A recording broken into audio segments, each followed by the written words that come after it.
Hello, everyone. Welcome to Your Health in Your Hands. I'm Dr. David Achibade with the Brain and Body Foundation. Now, if you remember, like about 4 or 5 months ago, President Trump came down with COVID 19. And of course, there were different reactions to this. But the point I'm trying to make is that he was rushed into the hospital and they started giving a whole cocktail of drugs.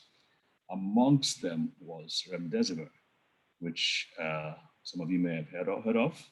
In this segment, you're going to hear a lot about it and a lot about the person who is heading the team that is developing the drug and that is making the drug available to people and institutions and hospitals around the world. And it's especially my privilege today to introduce to you my friend Anu, Dr. Anu Osinusi. Hi, how are you doing? Hello, Dayo. Thank you so much for the invitation and the opportunity to be part of a guest on your show today. I'm really excited to be here. Well, we've been looking forward to this for quite a while, haven't we? How many months have you been pushing it off? Let me just out you in front of the whole of Nigeria. No, not putting it off. This is going to be a very special show, and I'm really happy to be here. And thank you again for the opportunity. Well, thank you for making it finally. So tell us about yourself. Let's see. As they say in Nigeria, may we meet you? Yes, so you may meet me. So my name is Anu Osinusi Ni Falusi. I grew up in Ibadan. I went to. You have to mention where you're from. Which state are you from? Yes. So my parents, I'm actually an Ekiti girl, both sides. Both my parents are from Ekiti, from Ire Ekiti. My dad is from Ire Ekiti. My mom is from Efwalaye. But spent many decades of their lives at the University of Ibadan. They went there and they never left, so they're still there. And I grew up in that in the University of Ibadan campus as well, and went to school on the campus, primary school, secondary school, and university. So up UI, I'm a proud alumnus of the University of Ibadan College of Medicine.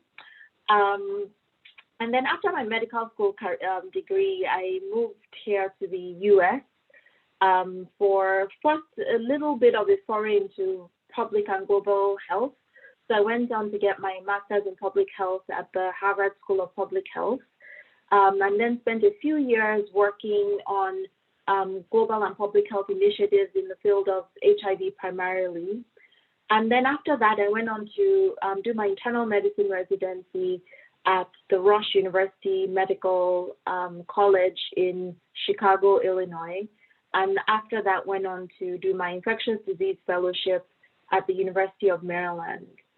And then, post my postgraduate training, my interest has always been in clinical and translational research, trying to develop drugs that are able to treat life-threatening diseases such as HIV, viral hepatitis, hepatitis B, hepatitis C, and now more recently COVID. So I spent a few years in academic medicine doing clinical and translational research in those fields. And then a few years ago, I made the transition to work in a clinical research team developing drugs for all these different diseases at a company called Gilead Sciences in California. And in my current role, a vice president of clinical research, and I oversee our COVID-19 program, including the work that we're doing with Remdesivir. Remdesivir, that's the drug that we're talking about. That's the drug President Trump used. Former President Trump used, right? And it helped. Yeah. I mean, you must have been super excited about the fact that he was using your baby, right? Yes, no, I think the story of Remdesivir is really just a testament to, what the world can do together, like creating possible, because it's the work of thousands and thousands of researchers, scientists, medical doctors, nurses, research staff, regulatory agencies, all coming together towards a common goal of advancing science while also trying to create a drug for a new disease that we'd never heard of until, a year, like 14 months ago, in a very tough environment and with a lot of morbidity and mortality, and trying to get that through as quickly as possible, but also safe and effectively as possible. So it's a testament to the work of thousands and thousands of people, and I'm really glad about the opportunity to be part of that story. No doubts, no doubts. But you are still overseeing it, and I really commend you and applaud your humility and modesty where this is concerned.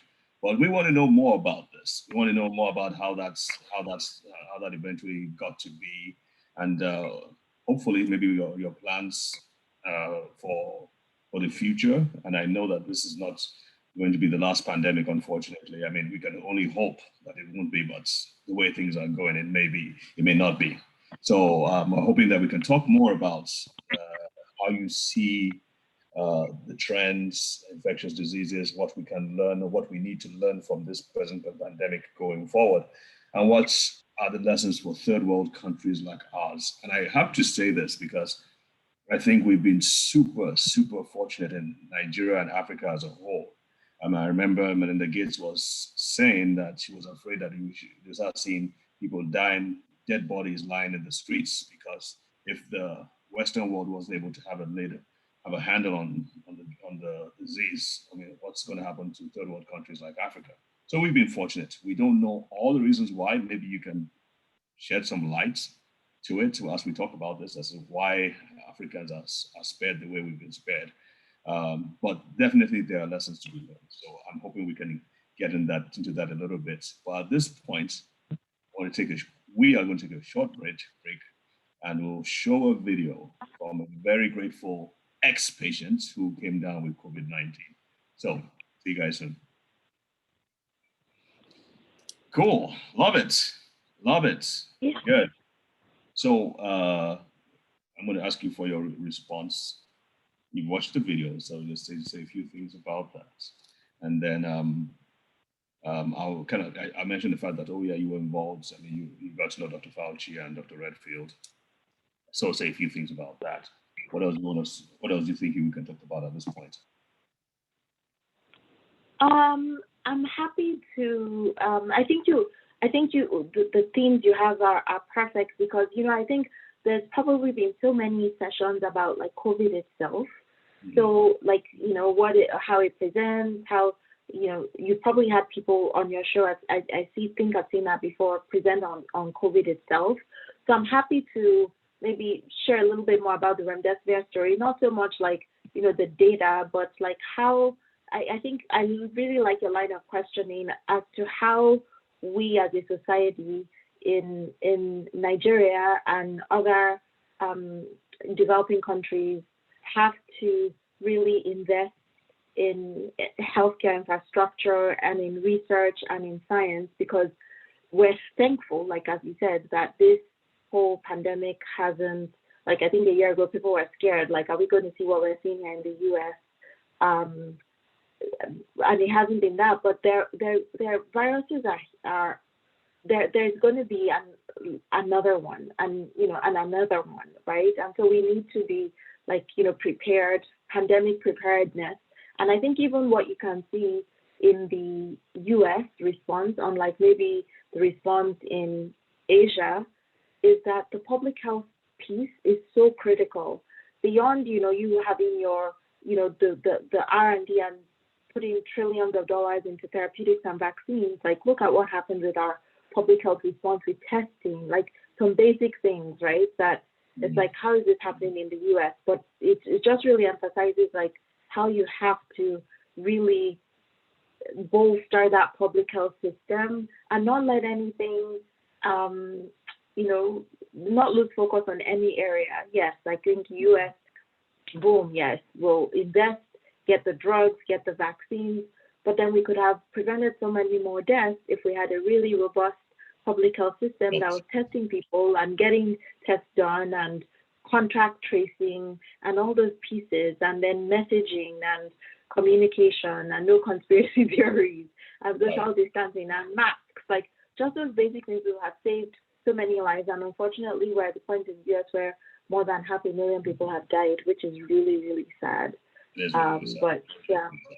Yeah. So there's some basic things that, like, we can do in developing countries. Yes, we might not be the ones to find the next vaccine, but yes, we can still invest in our public health infrastructure and do other things as well. So I'm happy to take it into that realm too. Fantastic. All right. So after I'll ask for the thoughts on the video, and then we'll say a little bit about the Remdesivir stories a little bit more, and then like you said, we can go into the need, lessons learned, and going forward for Western world. Okay. All right. I'm going to say we'll come back. I've always been sure about the time we're spending, because my producer comes back to me and is like, you guys spent 35 minutes and I don't know what to edit out. He's like a little upset because we can't, I'm supposed to be 25 minutes and I go like over for 34 minutes and he's like having he's pulling his hair out trying to edit what and what. Anyway, so let me try and make sure I got this. Yeah, I think we can hold up on slides. I think I can just speak to more of these things conceptually.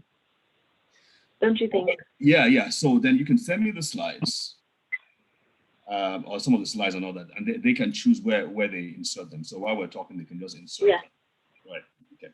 So I think we're going for this one. We'll go for about another 10 minutes. So 6:05. So 6:05 is when we're going to stop, and then the next one will be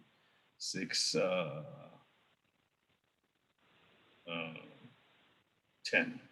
6:05, 6:10. Okay. All right, Yinka, we're going to start now.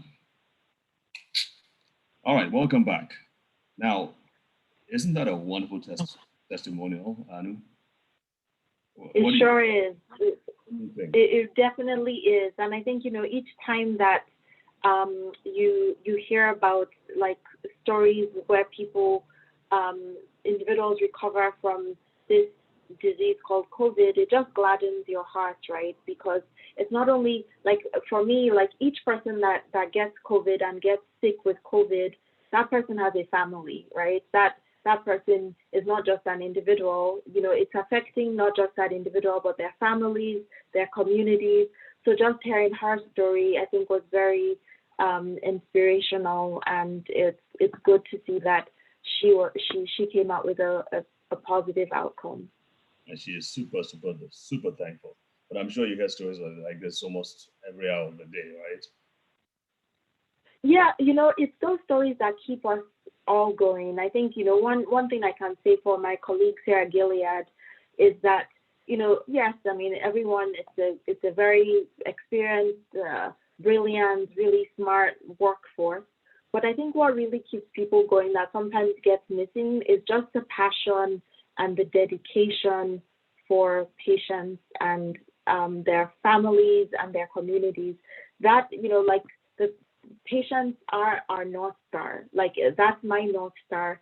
That's the North Star for my team, because they're tough days, they're challenging days, they're ups and downs. Like, this whole journey of Remdesivir has been up and down, and it's been challenging, a pandemic, doing all this with a pandemic. But when you recognize that every second that you can go faster and get to that answer quicker means something to someone else. Like, it means something to a patient, it means something to a family, it means something to a community. And that community could very well be yours.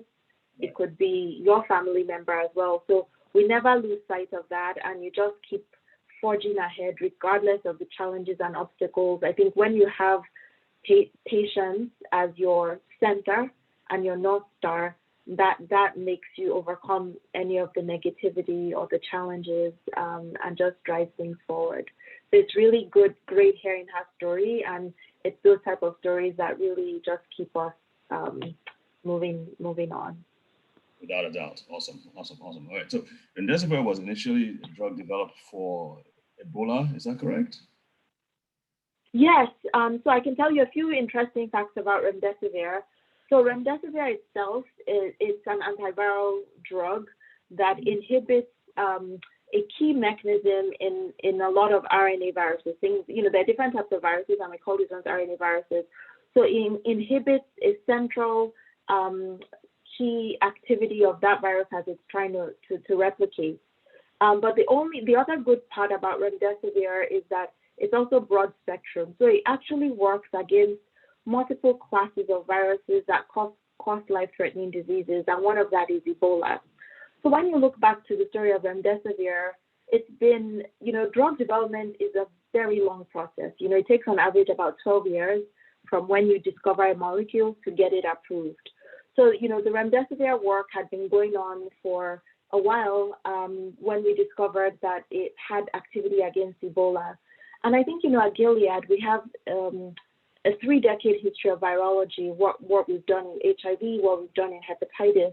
And so when the Ebola epidemic in 2014 was happening, we looked through all these compounds that we have in-house to see what can we do to also be helpful in that epidemic at that time happening in the Congo. And one of those things was remdesivir.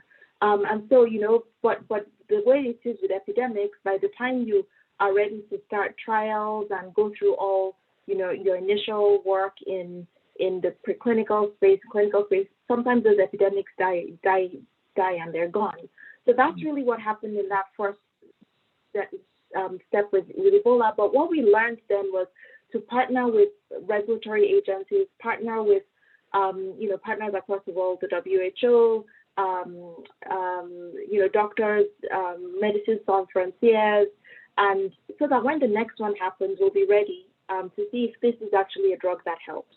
And so, we used it in the 2018, 2019, and what we saw from those studies then was that there were actually some other molecules called the monoclonal antibodies, which is a different class of drugs that worked better than remdesivir did.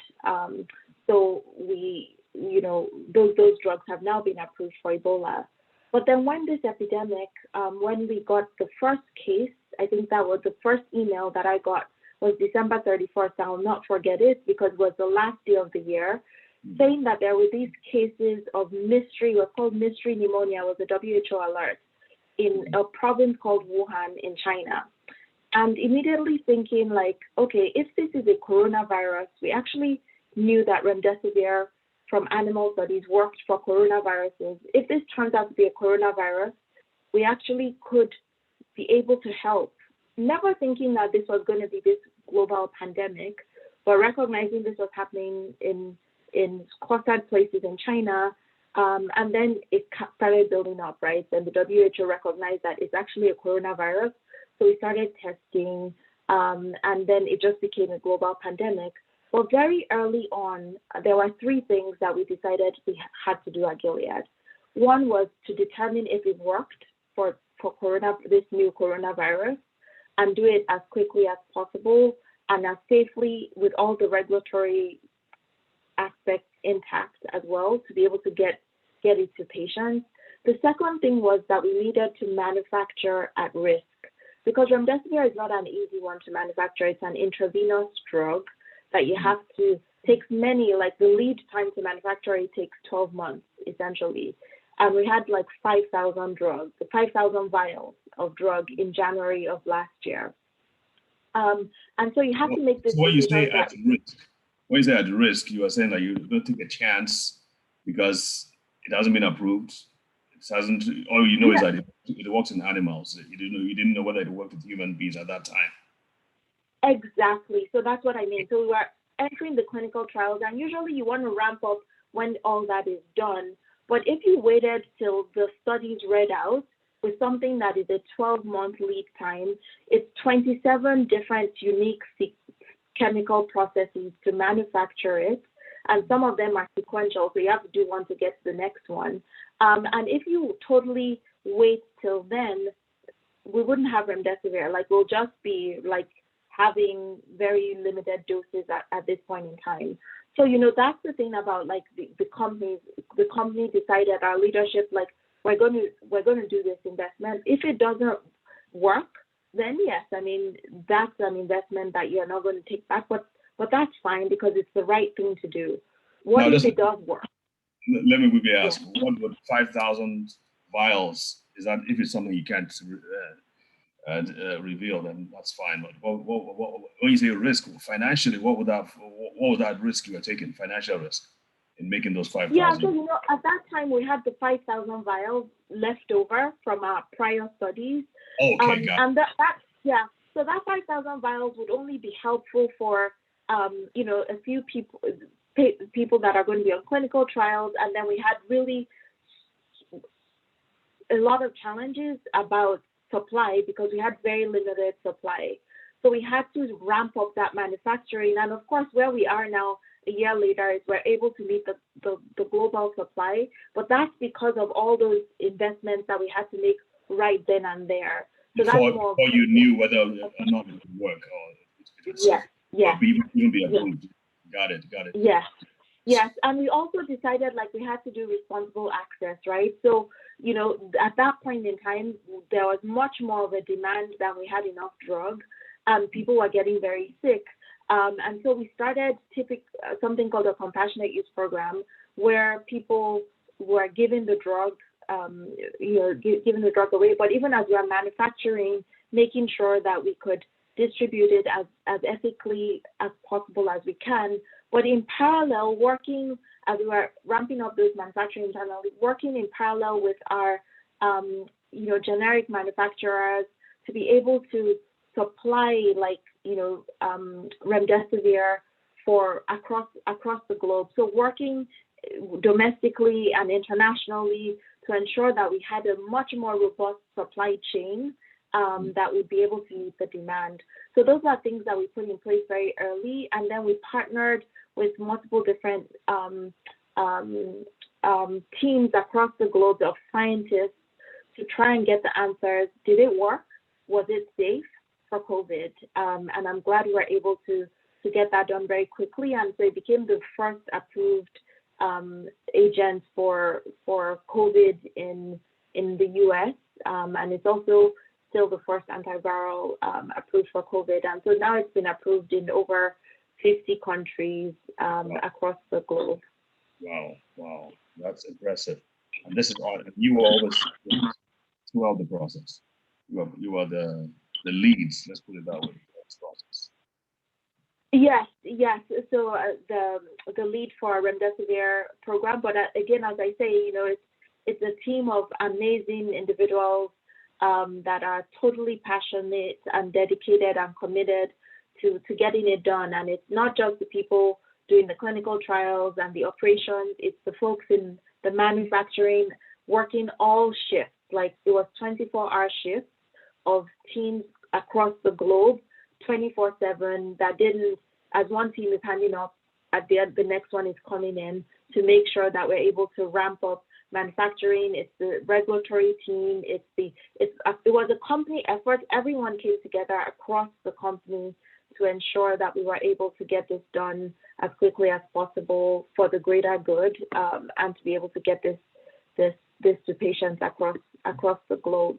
Well, a big shout out to your team over there and Gilead overall. I'm sure lots of people all over the world who are grateful that you did what you did. So we're going to take a short break now, and we'll be back for a few minutes. So folks, do not go away. Okay, so we've got 6:07. I've lost track of time. I think we're supposed to end at 6. Yeah, I think I was talking too much about I was trying to squeeze too much in there, I think. No, it's good. It's good. It just means that we're going to have to do another session. This is not enough for us to talk about the things that we need to talk about. So we're going to do 2 sessions. Yeah. This way, I think we have like 5 minutes. 5 minutes more. This last one. So we will talk about that. And so what can we conceivably get done in 5 minutes, and everything else we'll push to the next one. We can't start talking about lessons for the future at this point, because I really feel you need to go into it, and I think you need to treat it well, especially what you're talking about. To do what? Sorry. So I said we can't do what we're talking about in terms of public health, what you were saying for the future, the lessons learned for the future. We can't do that in 5 minutes. So we're going to push that to the next session. I hope Damilola will be okay letting his mom stay for an extra 25, 30 minutes. Oh, is that today? It is today. And I'm not going to let you go now that I have you. So what can we talk about for 5 minutes? We'll say, well, first, I'm going to put on the spot and say, hey, listen, you know, it's all well and good that it's $1,000 in the US. How about you bringing the price down for those of us in Africa? So I can, and you can handle it whatever way you want to handle it. Okay. So, so what time is it now? 6:09, 6:09. So in 5 minutes would be 5 plus 9 is 14, 6:14. Okay, let's go back. All right, folks. Welcome back. All right, so I know he's talking to Dr. Osinusi. Never going to get used to that. Dr. Osinusi has been talking to us about the whole story about Remdesivir and how her team over at Gilead are doing a fantastic job pushing it all out. I know how much of this is this? I mean, if you can't reveal it, is that like a monthly quota that you say that you produce and send out each month? Is there something like that? Of vials? So I think that's a really good question. So what I would say is that, currently with all the work that we were able to do and ramp up manufacturing, we've been able to meet the demand for Remdesivir. At least we're able to get there before the end of the year. But in parallel, I think what is more relevant to to Nigeria, for instance, is that what we did with Remdesivir, similar to what Gilead actually has done over the years with HIV and hepatitis C products that we have, is partnering with generic manufacturers to be able to also meet that global demand. And the way we do it is really just a tech transfer and making sure that you select generic companies, primarily they're in India, that are able to manufacture at the same quality that you would be manufacturing in the plants that you have within the US as well. And then of course, there are all these really strong regulations and processes around drug diversion globally and the chain of drug supply across the globe, which sometimes is a little bit complicating. But what we know is that with the generic manufacturers that we partnered with, we transferred the technology for Remdesivir manufacturing very early on last year. And now those companies are covered to supply Remdesivir to 137 middle and low income countries across the globe. So across the globe, and of course, within each country has to still decide, do they want the Remdesivir to be available in their country and, approval for the drug there. But when it comes to, the pricing and access, we do have manufacturers that are able to make it available to 137 low and middle income countries, which includes Nigeria. But at $1,000 a vial is still out of the reach of most of us Nigerians. What is there anything that can? So yes, and that is the reason why it's not supposed to be $1,000 a vial.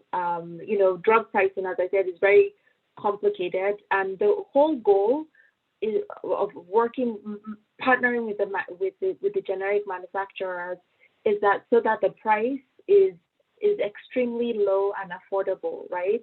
So when you look at what we do with our HIV model, like through PEPFAR, like Gilead, there are more than 7 million individuals on HIV medicines that Gilead supports, like that makes from our Gilead HIV medicines, and those drugs are at extremely much lower costs, a few, which is how the PEPFAR model, right? has been able to get those drugs for HIV. It's the same thing for the hepatitis B drugs and the hepatitis C drugs that we see for COVID. So it's definitely not going to be anywhere near the price of what a consumer might pay in the US because that's not going to work. The GDPs of countries are very different. And so that's the whole goal of making it affordable for low and middle income countries and doing the tech transfer and not taking any royalties or not, doing any of that with the generics. It's to make it such that it's affordable within the country. So we're not there yet, but we're getting there. Is that what you're saying? In terms of getting the generic drugs? Well, so, Nigeria is on, it becomes, so it's one thing to make something available through generic manufacturers. On the other end, it has to be within Nigeria and, the regulatory agencies within Nigeria and the folks deciding the health policy in Nigeria to see if Remdesivir is one of the drugs that they do want on the arsenal for COVID-19. So there are drugs that are available, but not every country necessarily wants that drug in their country or registers that drug in country because, it still has to go to NAFDAC, has to review the dossier, and all the regulatory authorities decide on which drugs are brought into Nigeria. But what I will say is that from the Gilead end, those 9 companies that we have partnered with, primarily in India, Nigeria is one of those countries that can access Remdesivir at a very low, affordable rate through the generic manufacturers. And you see some countries have done that and have, brought in a lot of Remdesivir to their countries in that 127 list, and some other countries have not. And unfortunately, I can't really speak to the situation that is on ground in Nigeria. I think someone else will probably be better able to speak to that. But the whole goal is to make it affordable. Of course, what then happens around retail and markup within the country and the drug flow sometimes can be concerning as to how these things then get right to the final consumer because it's supposed to be produced and manufactured at a very, made available at a very affordable rate. Right. Well, Doc, we're going to have to end this particular show at this point. So basically, what I'm trying to say is that you're going to have to come back and we'll finish off with the rest because there's a lot of information that we still have to pass across to Nigerians for the future. And so you're going to oblige us, if you don't mind, to come back next week. So, folks, thank you. First of all, thank you, Anu, for making the time. And I know even your weekends are super busy. So thank you again. Folks, thank you for joining us. Remember, these videos are all available on the websites, on the nta.n. You see it at the end and in the credits. And you can always come back and watch these videos. If you have any questions, please just reach out to us. Till then, stay safe, stay healthy, stay strong. Take your vitamin D, your vitamin C, and your zinc in the recommended amounts, because not all of us will have access to Remdesivir. I can tell you that right now. Hopefully soon we will, but now. So God bless. Take care. Bye. Bye. All right.